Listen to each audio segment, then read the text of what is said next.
জাতীয় নাগরিক পার্টি এনসিপির সমাবেশ কেন্দ্র করে দিনভর হামলা, সংঘর্ষ ও প্রাণহানির ঘটনায় বুধবার রণক্ষেত্রে পরিণত হয় গোপালগঞ্জ শহরের পৌর পার্ক ও লঞ্চঘাট এলাকা।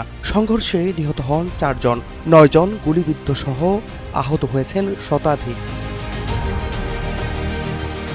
বিবিসি বাংলার এক রিপোর্টে বলা হয়েছে, আইনশৃঙ্খলা বাহিনীর সঙ্গে আওয়ামী লীগ নেতাকর্মীদের সংঘর্ষে নিহত 4 জনের কারো সুরতহাল প্রতিবেদন তৈরি হয়নি এবং ময়না তদন্ত ছাড়াই মরদেহ দাফন করা হয়েছে বলে অভিযোগ উঠেছে। এতে ভবিষ্যতে মামলা চালানো এবং দায়ী শনাক্তের ক্ষেত্রে জটিলতা তৈরি হবে কিনা সেই প্রশ্ন উঠেছে।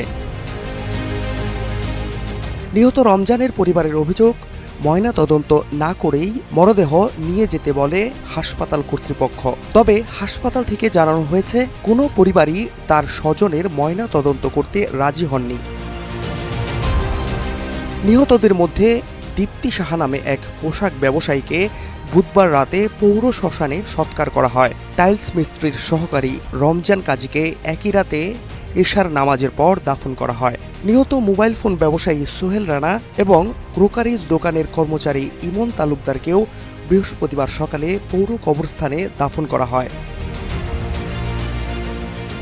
নিহতদের পরিবার ও স্থানীয়দের অভিযোগ, যথাযথ আইনগত প্রক্রিয়া অনুসরণ না করেই মরদেহগুলো দাফন করা হয়েছে। বুধবারের সংঘর্ষের ঘটনায় আহত 18 জন গোপালগঞ্জ জেনারেল হাসপাতালে চিকিৎসা নিয়ে বাড়ি ফিরেছেন বলে নিশ্চিত করেন হাসপাতাল কর্তৃপক্ষ।